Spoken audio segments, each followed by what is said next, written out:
저는 오늘 베드로전서 2장 11절에서 17절 말씀을 근거로 하나님의 종과 같이 행하라 라는 제목으로 하나님의 말씀을 선포하겠습니다. 우리 한 번만 따라하겠습니다. 하나님의 종과 같이 행하라.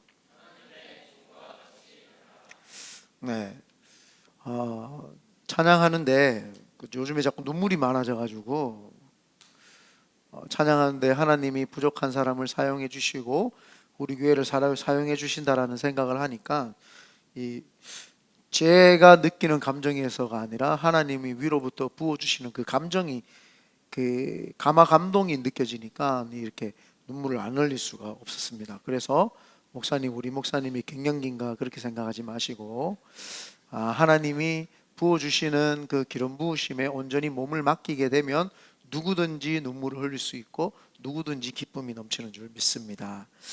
아멘. 프랑스의 작가 알베르 까미, 우리가 잘 알고 있는 알베르 까미라고 하는 분은 베스트셀러 작가일 뿐만 아니라 전 세계에서 유명한 문학가입니다. 그분이 썼던 책 중에 저서 중에 오해라는 책이 있습니다. 그 오해라는 책을 보면은 책에 보면은 이런 내용이 있습니다. 한 어머니가 남매를 키우고 있었습니다. 그 남매를 키우고 있는데 가난이 너무 심한지라 그 아들이 그 가난을 못 이기고 도망쳐 나갔습니다. 그리고 난 다음에는 그 딸과 엄마가 둘이서 이제 살려고 발버둥을 치다가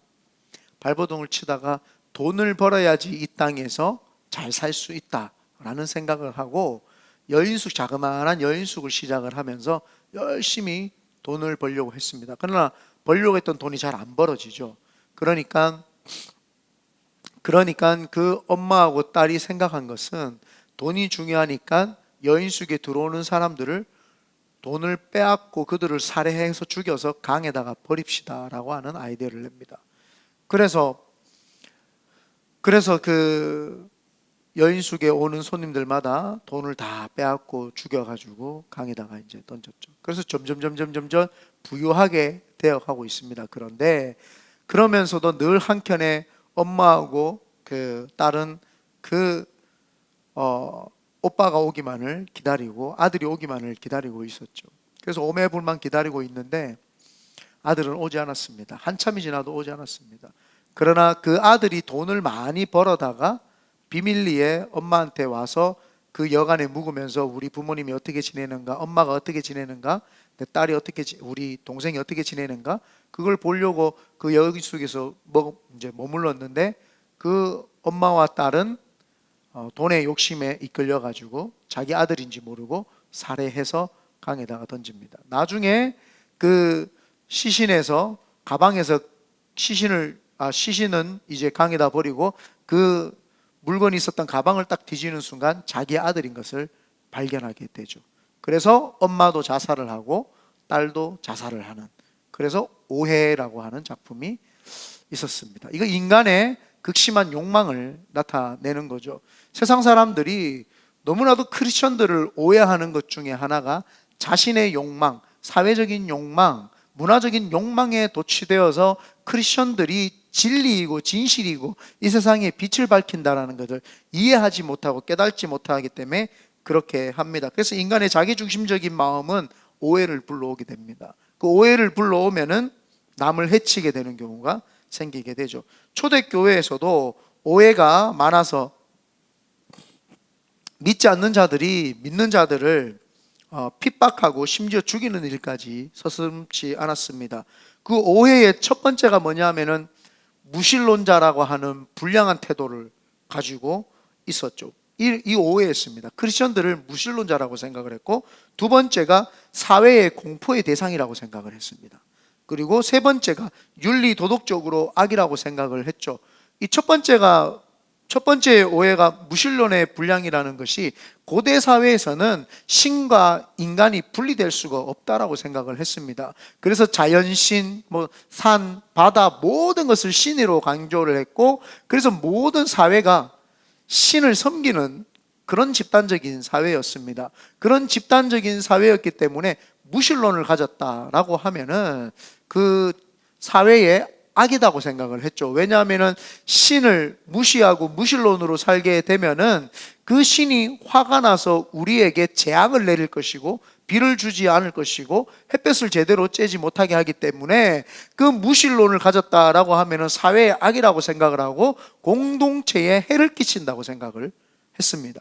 그래서 그리스도인들을 이런 무신론자들처럼 공동체에 해를 끼치는 악이라고 생각을 했습니다. 왜냐하면 하나님을 믿지 아니하고 인간이신 예수님을 믿는다고 하니까 어떻게 신을 믿지 않고 인간을 믿을 수 있느냐? 그게 무신, 신은 믿지 않는다, 사람만 의지하는 자들이다, 그게 무신론자라고 생각했기 때문에 사회적으로 굉장히 악이라고 생각을 했죠.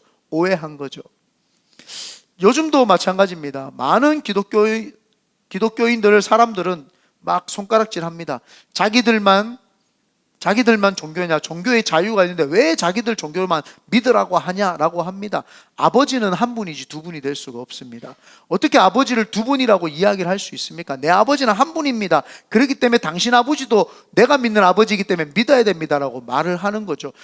우리는 유일신이신 하나님을 믿는데 세상은 이걸 종교, 자기들이 믿고 싶은, 자기의 마음의 평안을 위해서 믿고 싶은 걸 하나 잡아놓고 나는 이걸 믿는다라고 이렇게 이야기를 하죠. 그러니까 기독교인을 볼 때에 오해하죠. 이기적인 종교라고 생각을 합니다. 그러나 그거는 잘못된 오해이고 잘못된 오해 때문에 사람들이 기독교인들을 핍박을 하게 되죠. 그리고 두 번째가, 오해는 사회적 공포의 대상이라고 생각했죠. 지난번에도 제가 이야기했지만 기독교인들을 카니발 페스티벌, 그 사람들을 인신제사 드려가지고 그 사람들을 인신제사 드릴 뿐만 아니라 잡아다가 살과 피를 떼다가 먹는 아주 식인종 같은 그런 생각을 했죠. 그러다 보니까 옛날에 우리나라 구한말 시제 때 외국 선교사님들이 왔을 때 그걸 모르고 이 사람들이 빛과 소금, 우리에게 광명의 빛을 전해주는 예수 그리스도를 전해주는 줄도 모르고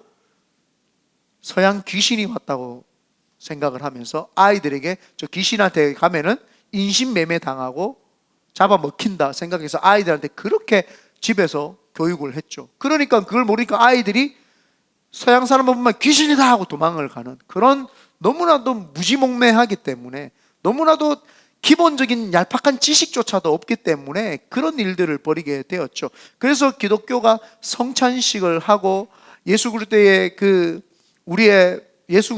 우리를 위해서 몸과 피를 흘려주신 그 성찬의 그 새 언약에 기념하는 것을 인식하지 못하고 그걸 카니발 페스티벌, 인종을 인신제사 드려서 잡아먹는 그런 식인종으로 인식을 했으니까 얼마나 큰 오해가 있었겠습니까? 그리고 세 번째가 뭐냐 하면은 윤리적이고 도덕적인 악이라고 생각을 했습니다. 왜냐하면은 그 당시에는 근지상간을 굉장히 꺼려했습니다. 그래서 우리도 잘 알지만 동선동본, 같은 성씨를 가진 사람하고는 파까지도 다 따져보고 아예 결혼을 시키지도 않았습니다.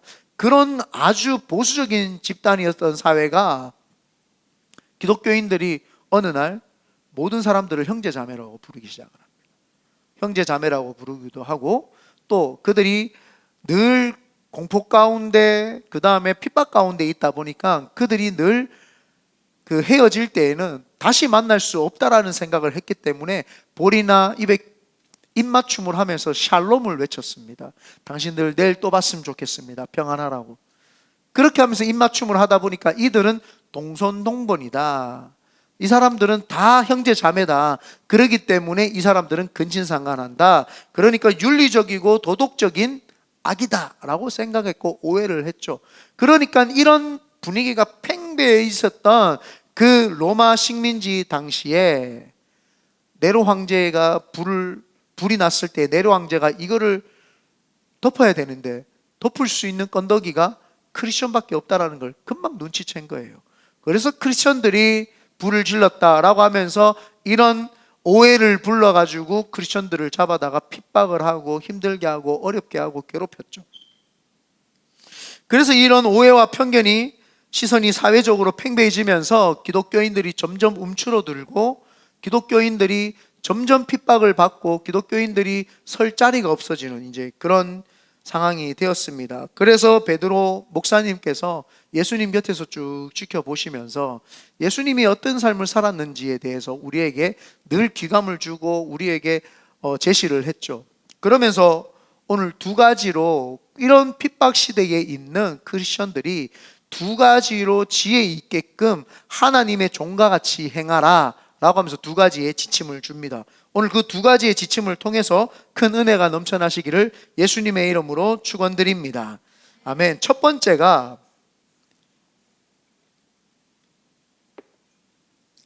육체의 정욕을 제어하고 행실을 선하게 하라는 것입니다. 우리 믿는 자들이 여러 대적들과 싸우는데 영적 전쟁 중에 대표적인 게 세 가지가 있습니다. 하나는 사탄 마귀의 권세로부터, 어둠의 권세로부터 우리는 영적 전쟁을 날마다 합니다. 내가 신앙생활 하는데 어둠의 세력을 인식을 못한다. 그분 신앙의 아주 영적인 수준이 낮다고 생각하면 됩니다. 나는 한 번도 마귀하고 이런 영적인 전쟁을 해본 적이 없는데, 이런 분들이 있죠. 그러면은 그거는 이 영적인 이 뭐라 그러죠? 이 감지하는 센서가 너무 약하기 때문에 어떤 상황이 마귀하고의 지금 대립을 하고 있는지를 모르기 때문이죠. 그래서 우리가 대적하는 것은 첫 번째가 어둠의 세력과 마귀로부터의 영적 전쟁입니다. 두 번째는 뭐냐 하면은 어둠의 세력이 장악하고 있는 이 세상의 문화와 이 세상 사람들과의 우리는 영적 전쟁을 벌이고 있죠. 그래서 사람들과는 사회적이기 때문에 우리가 안 부딪힐 수 없고, 직장이든 사업이든 무엇을 하든지 안 믿는 자들과 만나게 됩니다. 그러면은 영적 대립 구조가 어마어마하게 생깁니다. 아까 말했듯이 그들 믿지 않는 사람들은 우리를 오해를 굉장히 많이 하고 있습니다. 오해를 많이 하고 있기 때문에 영적 대립 구조가 확 생기게 되어 있죠. 그리고 하나가 뭐냐 하면은 내 속에서 장난질하는 마귀하고 영적으로 대립 구조가 되어 있습니다. 그런데 사실은 어둠의 세력이나 사회와의 영적 대립 구조보다는 내 육신의 정욕으로부터의 영적 대립 구조가 훨씬 힘들고 어렵습니다. 왜? 이 사람들은 이게 자신의 자아라고 자꾸 착각을 합니다. 그래서 자꾸 힘들다, 어렵다 하는 게 이게 자기 생각인 줄 아는 거예요. 이게 자기 생각이 아닌데, 이게 내 생각이 아니구나, 이 내가 아니구나 해야 되는데 그걸 인식을 못 하는 거죠. 이게 내 생각인지 마귀가 주어가지고 나로 하여금 장난하고 있는 생각인지를 구분을 못하는 거예요. 육체의 정욕대로 따라가게 되어 있죠. 오늘 11절에 보면은 다 같이 한번 읽어봅니다. 시작. 사랑하는 자들아, 거류민과 나그네 같은 너희를 권하노니 영혼을 거슬러 싸우는 육체의 정욕을 제어하라. 육체의 정욕을 제어해야 됩니다. 우리가 육체의 정욕을 제어하는 것은 순서가 있습니다. 영적으로 바로 서야 됩니다. 영적으로 하나님 앞에서 하나님이 왕이시고 하나님이 내 인생의 주인이시며 그분밖에 없음을 고백을 하고 영적으로 바로 서 있으면 혼이 그 영을 뒤따라갑니다. 우리의 생각이나 사상이나 이념이나 이런 것들이 영적인 것들을 따라가게 돼 있죠. 그러면은 혼이 따라가기 때문에 육체는 그것을 뒷받침해 줄 수밖에 없게 됩니다. 그러면 육이 게으르거나 나태하거나 나한테 고통이나 힘든 게 와도 내 혼과 영이 하나님께로 포커스 맞춰주고 바로 서 있기 때문에 바로 설 수 있죠. 근데 많은 사람들이 육이 먼저 앞서갑니다. 육이 앞서가니까 욕심이 생기고 물질이 앞서가고 자꾸 세상의 이생의 자랑들이 막 보이기 시작을 합니다. 그러니까 육체를 만족시키기 위해서는 뭐가 따라가느냐? 혼이 따라갑니다. 그러니까 온 머릿속에 생각이 돈 버는 거, 여행하는 거, 놀러 가는 거, 어떻게 하면 편하게 살 것인가, 거기에 막 포커스가 맞춰 있죠. 그러니까 영적인 것은 둔해질 수밖에 없고 둔감해질 수밖에 없습니다. 그래서 베드로 목사님이 예수님을 곁에서 쭉 지켜봤어요. 예수님의 그 공생의 3년 반 사역을 쭉 지켜보니까 예수님은 이 세상을 초월했다라는 걸 알 수가 있었어요. 이생의 자랑이나 육체의 정욕이 아니라 하나님이 원하시는 말씀대로 영적인 것이 바로 서서 영적인 것을 쫓아가면서 살아가시더라는 거죠. 그러면서 자신도 이제 예수님이 하나님이신 걸 깨닫고 성령을 충만하게 받고 난 다음에는 그 삶을 살아가기 시작합니다. 그래서 처음에는 어부 출신으로서 육의 삶을 늘 살던 사람이 주님을 만나가지고 육반 영반 이렇게 살았던 거예요. 그래서 주님이 로마를 깨부술 때에 내가 우편에 좌편에 나도 한 자리 차지하게 해주십시오 라고 하면서 영적인 주님을 따라다니면서도 육적으로 살았던 사람이 바로 베드로였습니다. 그런데 성령을 충만하게 받고 예수 그리스도의 부활과 예수 그리스도의 십자가와 부활을 경험하니까 그 속에서 영적인 걸 추구하고 영적인 게 바로 서기 시작을 하죠. 그러니까 영적인 게 서기 시작을 하니까 생각과 혼적인 게 다 따라가고 그때부터 육체가 그 방향을 뒷받침해 주기 시작을 했던 것입니다. 그러니까 성도들에게 핍박이 있고 오해가 많지만 당신들 육적인 삶을 이제 제어하라는 거예요. 이런 오해들을 받는 이유가 뭐냐는 거예요. 당신들의 육이 원하는 대로 따라가고 세상이 원하는 대로 따라가니까 오해들을 이렇게 받게 되지 않냐. 그런 오해들을 받으니까 그 오해 때문에 우리가 지금 핍박을 받고 있는 거지 않냐. 그러니까 육을 제어하라는 거예요. 우리가 사람들은 생각을 합니다. 우리가 크리스천이니까 좋은 것처럼 살아야 되지 않냐. 잘 어울려져서 스무스하게 살아야 되지 않냐라고 이야기를 합니다. 맞습니다. 스무스하게 사람들하고 안 부딪히고 그렇게 살아야 됩니다. 그러나 아까도 이야기를 했지만 사회와 악한 영은 우리를 가만히 두지 않아요. 우리가 바른 신앙생활을 가지고 있으면 절대 가만두지 않습니다. 그렇기 때문에 절대 가만두지 않으면 내가 어떻게 해야 되느냐. 그때 뭐예요? 육체의 정욕을 제어를 하고 영적인 삶을 그들 앞에서 보여내야 됩니다. 그러면서 12절에 뭐라고 이야기를 하냐 하면은 다 같이 읽어봅니다. 시작. 너희가 이방인 중에서, 지금 이 사람들이 흩어져 있는 이방 땅에 살고 있습니다. 그죠? 이방인 다 같이 읽습니다. 시작. 이방인 중에서 행실을 선하게 가져 너희를 악행한다고 비방하는 자들로 하여금 너희 선한 일을 보고 오시는 날에 하나님께 영광을 돌리게 하려 함이라. 자, 이제는 영이 주도해서 영적인 삶을 사는 것도 중요한데요, 영적인 삶에서 더 나아가서 선을 행하라고 이야기를 합니다. 이거는 이와 마찬가지입니다. 여기 보면은 중독자들이 되게 많은 동네예요. 그죠? 마약 중독, 그 다음에 그 필로폰 중독, 그 다음에 대마초 중독, 아주 물질의 중독, 실리콘밸리라고 사람들은 엄청 으쓱대는데 물질의 중독이 된 거예요. 물질 중독, 그 다음에 정치 중독, 민주당이 무조건 이 땅에 털을 잡습니다 이래가지고 다 중독된 거예요. 이런 중독들이 쫙 돼 있으니까 자기들이 모르는 거예요. 사람들이 주위에 중독이 돼 있으면 그게 중독인 줄 모르는 거죠. 도박 중독, 그런 중독자들에게서 중독 프로그램을 실시를 할 때에 그 중독이 만약에 우리는 죄라고 생각을 하면은 죄를 짓지 않게끔 분리시켜 주는 것이 가장 첫 번째 해야 됩니다. 그러나 궁극적으로는 죄와 분리시키는 것이 그 목적이 아닙니다.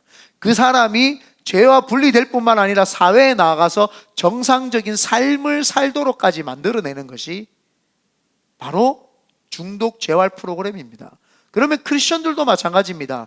죄로부터 구원받은 것이 그들의 본 모습이 아닙니다. 크리스천은요, 내가 죄로부터 구원받아서 십자가로부터 구원받아서 이제 부활하는 영혼이 되었습니다, 아멘 할렐루야 끝이 아니라 이제 선한 삶을 살아내는 것이 크리스천의 본분입니다. 도박에서 벗어났다고, 우리가 죄로부터 벗어났다고의 삶이 끝이 아니라 이제 재활을 해가지고 인간답게 사는 것처럼 이제 우리가 죄 속에서 벗어나서 죄 안 짓는 삶을 사는 것이 다가 아니라 아예 선한 행동을 해가지고 빛과 소금의 역할을 감당해내야 되는 것이 바로 크리스천입니다. 그러니까 사도 베드로 목사님이 이야기를 합니다. 너희들이 소극적으로는 육신의 정욕을 싸워서 이겨서 육신의 정욕을 제어하지만 적극적으로는 선을 행하라는 겁니다. 예수님이 그렇게 사셨던 거죠. 자신이 원하는 삶대로 사는 것이 아니라 30세 청년이 원하는 삶을 사는 것이 아니라 육신의 정욕을 제어하면서 하나님 원하는 삶을 살 뿐만 아니라 가난하고 헐벗고 굶주리고 지치고 낭망해 있는 자들에게 복음을 증거해서 그들을 살리고 일으키고 변화시킬 뿐만 아니라 그들에게 빛과 소금의 역할을 감당할 수 있도록 제자 삼았던 거죠. 그러니까 예수님 곁에서 베드로가 예수님을 쭉 지켜보다가 삶을 사는 것은 육신의 정욕을 제어하기 위해 사는 것이 아니라 선한 삶을 살기 위해서 우리가 살아야 되는구나. 그래서 핍박이 많고 우리가 오해가 많지만 여러분들이 육신의 정욕을 제어할 뿐만 아니라 선하게 살면 세상이 이제 그걸 알아본다는 거예요. 우리가 어쩌면은 힘들고 어렵게 사는 이유 중에 하나가 크리스천으로서 안 살아서 그럴지도 몰라요. 반틈 세상처럼 사니까 세상이 볼 때에 이 사람들이 우리가 크리스천 같지 않거든요. 그러니까 만만하니까 마음대로 하는 거예요. 그 크리스천들 그래요. 아니 왜 크리스천들은 주일날 말이야 꼭 교회 나가야 되냐고 너무 이기적이라고 막 그래요. 그러나 우리는 거기 타협을 할 수는 없어요.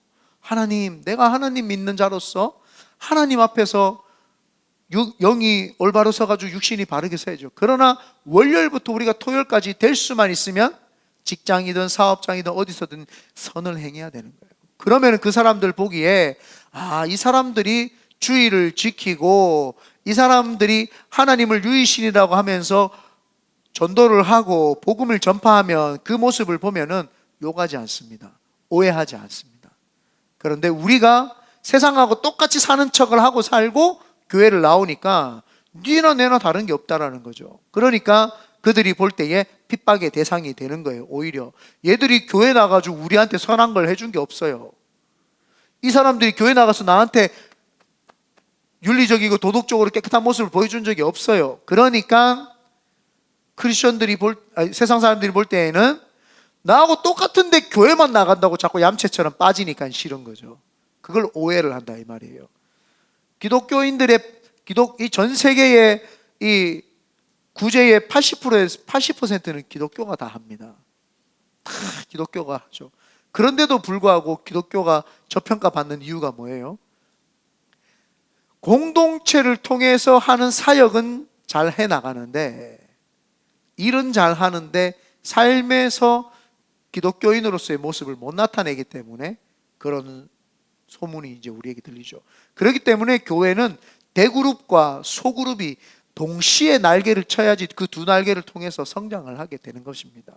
그러므로 우리 큰비드네 교회 성도님들도 오늘 베드로전서 말씀을 통해서 그리스도의 하나님의 종과 같이 행하시기를 예수님의 이름으로 축원드립니다. 아멘. 두 번째입니다.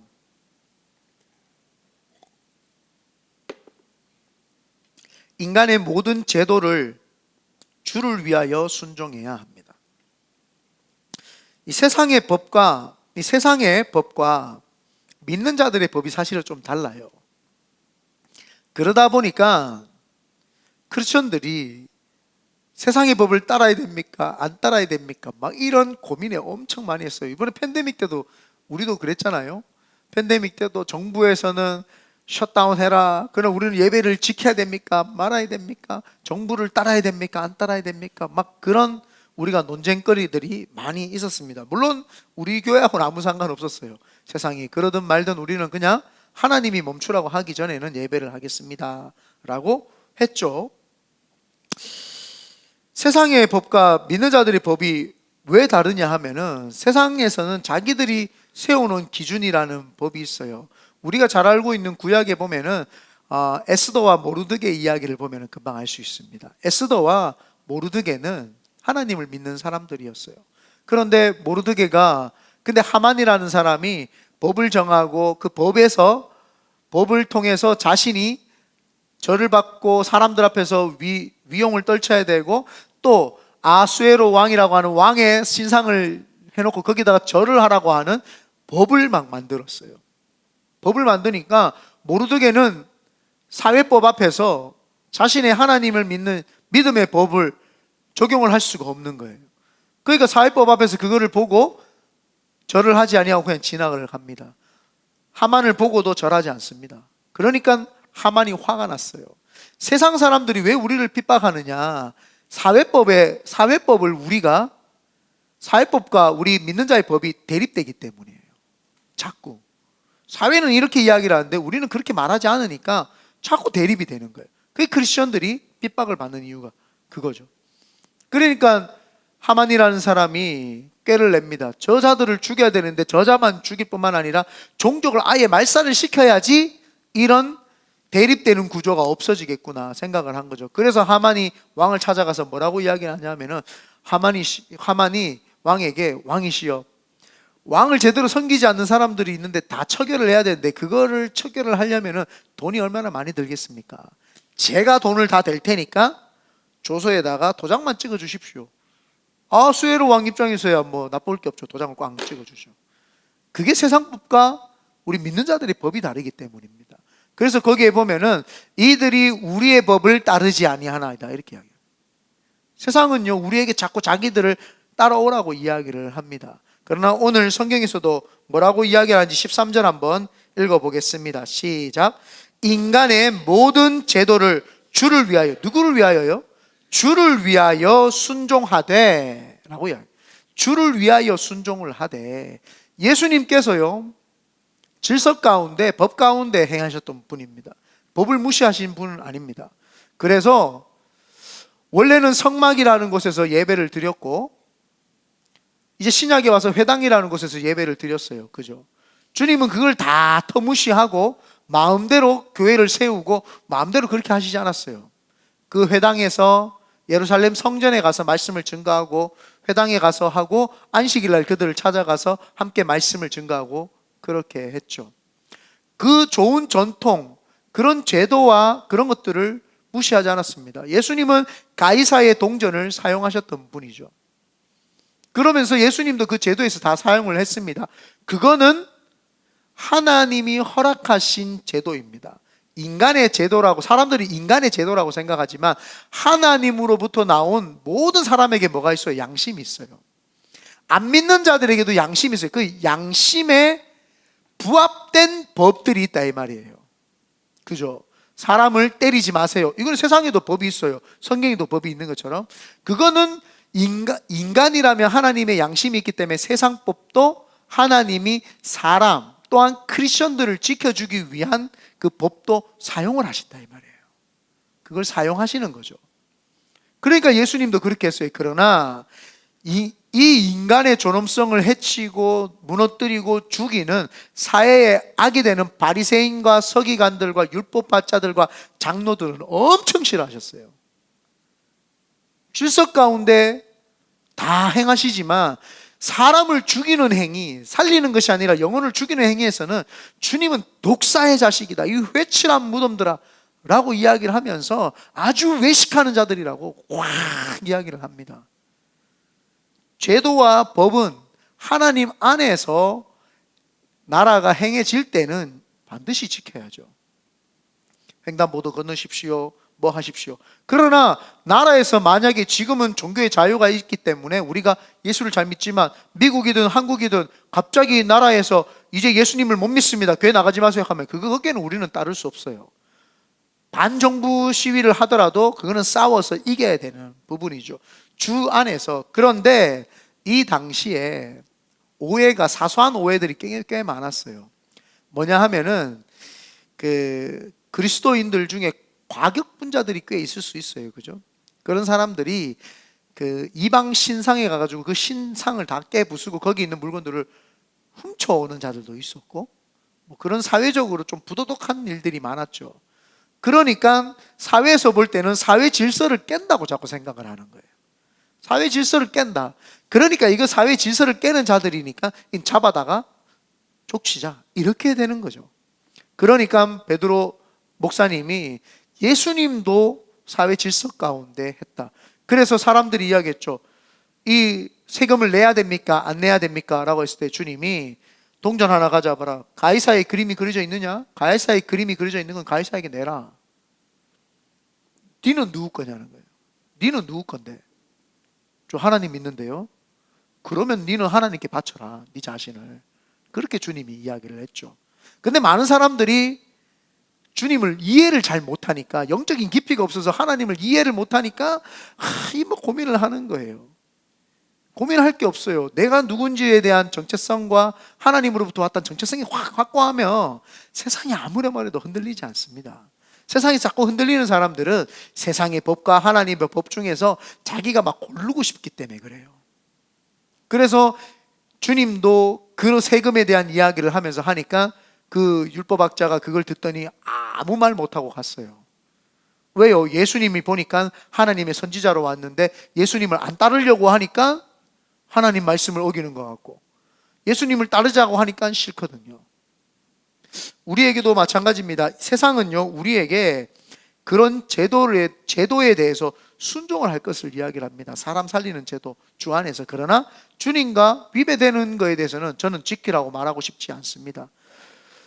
우리가 금요일 날도 손양원 목사님에 대해서 잠깐 봤지만, 다음에 제 한국 갔다 와서 영화 받았거든요.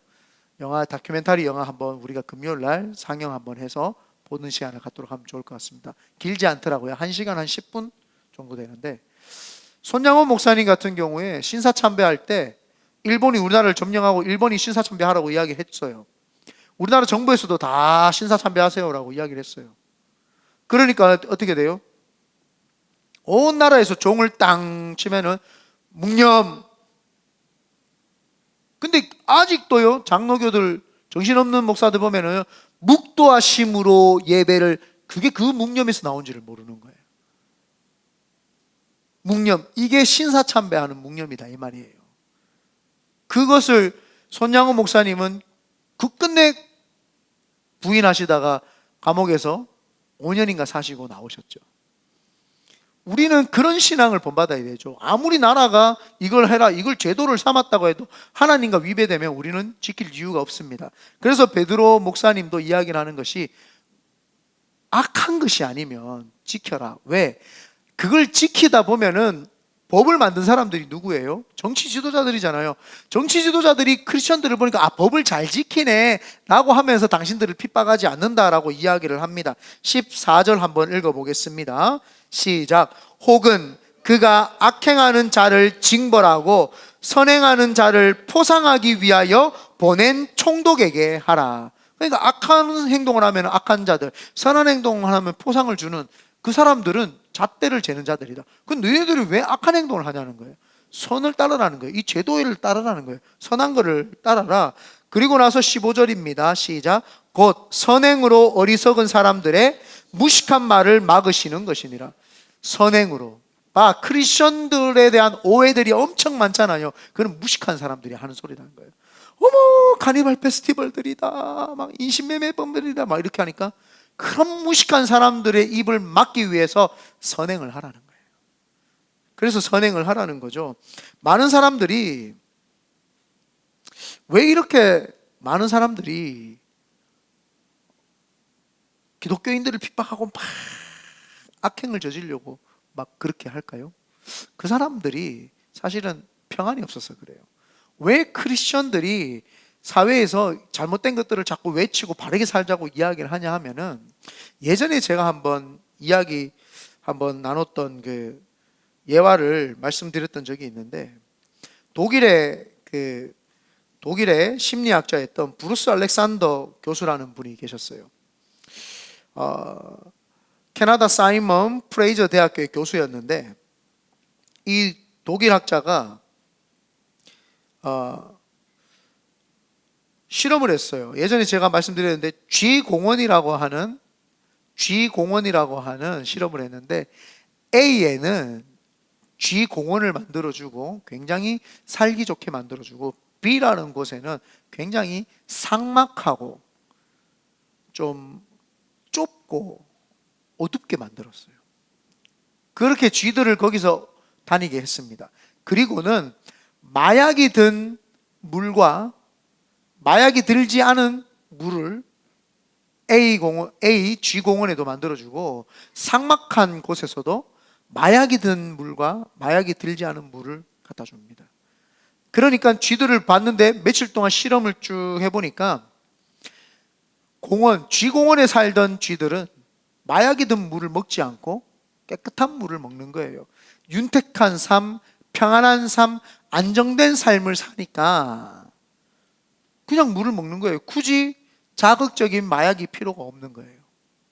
그러나 삭막하고 살기 힘든 곳에 있었던 쥐들은, 대부분의 쥐들이 마약에 중독되더라는 거예요. 자극적인 마약에 중독이 되더라는 겁니다.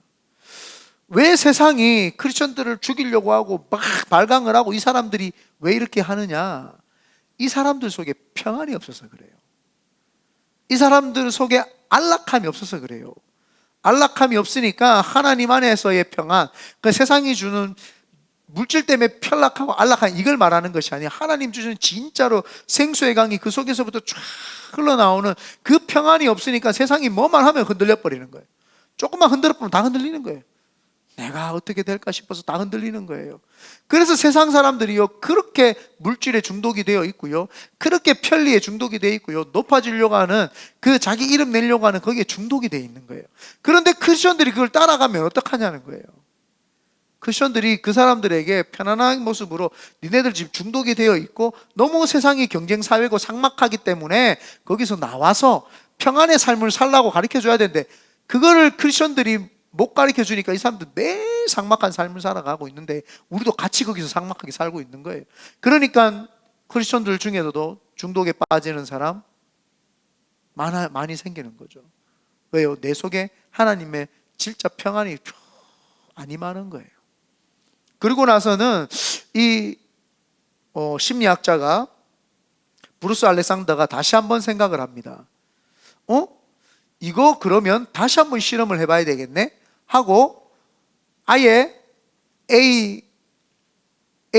G 공원이나 B 삭막한 곳에서나 둘 다 깨끗한 물을 빼버립니다. 그리고는 모두 다 중독에 걸리게 만들어버립니다. 그러니까 모든 쥐들이 지금 다 중독에 걸렸어요. 그런데 모든 쥐들이 중독에 다 걸리고 난 다음에 똑같은 상태에 있었는데 다시 깨끗한 물을 줬는데 B그룹에 있었던 삭막해 있던 자들은 계속 중독에서 못 나왔고 A그룹에 있었던 G공원에 있었던 그 쥐들은 굳이 계속 중독에 있어야 될 이유가 없다라는 걸 알고 깨끗한 물을 마시기 시작을 하죠. 우리 크리스천들에게 날마다 예수 그리스도로 말미암아 왕이심을 고백을 하고 그분이 내 속에 있으면 절대 우리가 중독에 걸리거나 우리가 잘못된 길로 갈 수 없습니다. 그런데 크리스천들이 벌써 이 A공원에 자기가 있다라는 걸 모르고 자꾸 자기가 B공원에 있다라고 착각을 하고 생각을 하니까 스스로가 스스로를 오해를 하는데, 세상이 우리를 오해 안 할 수가 있겠어요? 당연히 우리를 하여금 오해를 하죠. 내가 근심, 걱정, 불안, 초조해 있는데 세상이 우리 보면 안 불쌍하겠어요? 아이고, 인생 사는 게 찌질하다, 참 불쌍하다, 이렇게 생각을 하는 거예요. 내가 예수면 충분합니다, 예수면 다냐, 예수면 답니다. 예수님이 내 속에 와서 그 주시는 그 평안의 복음의 그 안정감을 맛본 사람은요, 세상이 주는 것에 현혹되어서 쫓아가지 않습니다. 그냥 하나님만 붙잡죠. 그러면은요, 세상이 줄 수 없는 평안, 그 평안이 쫙 밀려옵니다. 그러면 내가 왜 그렇게 살까? 내가 왜 그렇게 아동바동하고 살까? 이거를 깨달는 거예요. 이거를 깨닫게 되면 자동으로 선이 나오게 됩니다. 그래서 우리의 궁극적인 목적은 죄로부터 죄사함 받은 것이 아니라 죄사함 받은 자가 선한 행위를 통해서 모든 그리스도의 임재하심을 이 땅에 나타내야 될 줄 믿습니다. 결론을 맺겠습니다. 오늘 베드로 목사님은 우리에게 하나님의 종과 같이 행하라고 이야기를 합니다. 그래서 우리 16절 17절 마지막으로 읽어봅니다. 시작. 너희는 자유가 있으나 그 자유로 악을 가리는 데 쓰지 말고 오직 하나님의 종과 같이 하라. 뭇사람을 공경하며 형제를 사랑하며 하나님을 두려워하며 왕을 존대하라. 그러므로 오늘도 하나님의 종과 같이 육체의 정욕을 제어하고 행실을 선하게 하며 인간의 모든 제도를 따르되 주 안에서 따르게 되시기를 예수님의 이름으로 축원드립니다. 아멘.